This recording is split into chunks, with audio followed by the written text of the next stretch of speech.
Koreyada yangi yil boshlanib ketdi. Anyon hammaga. Kecha erim menga oylik bergandi. 1 oylik oyligimni 100 ming meniki, 50 ming qizimniki.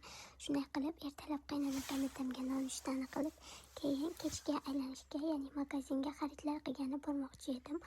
Tuxum qovurishda shunaqa menda muammolar ko'p bo'ladi. Qo'lim kelishmaydi. Ketayotganimda qizim pitsa yegim kelib qoldi degani uchun pitsa qilib berdim. Qizimga 2 ta katta pitsa pishirdim. Bittasi kechqurun choy ichishimizga yoki ertalab ichamiz. Ko'rib turganinglar deb qizimga pitsa juda ham yoqdi va bu birinchi pitsamiz. Bu ikkinchi pitsa. Bu ikkinchi pitsaga sirni ko'p sovorganim uchun shunaqa bo'lib qolgan. Sal yumshoqroq chiqqan xamiri ham.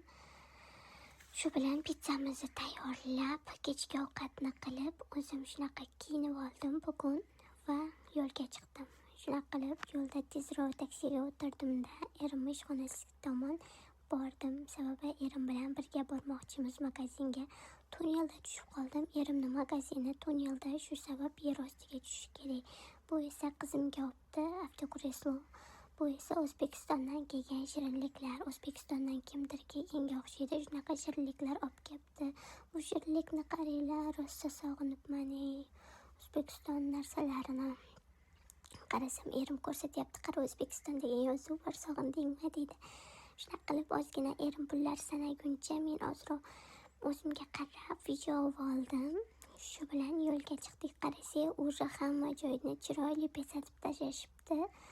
Vashi krasota, to'g'rimi? Koreyada 2-dekabr, kecha biz aylanganimiz 1-dekabrda hamma joyni bezatib ulgurishibdi уже. Bu Lotte, bu katta magazin, 4 etajli, Koreyadagi eng katta market hisoblanadi. Magazin va marketma ish qilib, bu yerda hamma narsa bor. Shunaqa qilib buni ham ichini chiroyli bezatib tashlashibdi. Qizimni olib chiqmaganim uchun xafa bo'ldim. Qaynonam yubormadi qizimni.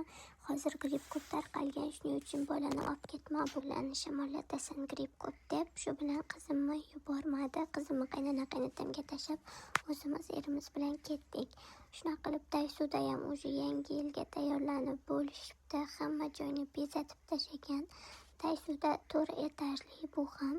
Biz birinchi bo'lib 4-etajga chiqib, hamma narsani olib, keyin pastga tushdik. Bu yerda vanna uchun hamma narsa bor. Hatto o'yinchoqlar hammasi har xil bor. Biz eng tepaga idishlarga keldik, sababi skоворodka va chashkalar olishim kerak edi uyga. Juda ham kerak narsalar ko'p edi bu yerda. Narsalarimizni oldik, 3 sumka narsa bilan chiqdik va uyga kelib sirazu kechki ovqatni tayyorlab oldim va birga erim bilan ovqatlanib oldik. Tez yetganim sababi qizimni tezroq uxlatishim kerak, sababi uxlaydigan vaqti bo'lib qoldi. Shusiz ham kech qolib ketdik. Bu yerda erim qalampir berdi. Menga sous bilan juda ham achchiq ekan. Yutolmay qoldim. Erim aytadi, achchiq emas-ku deydi, lekin men uchun bu juda ham achchiq.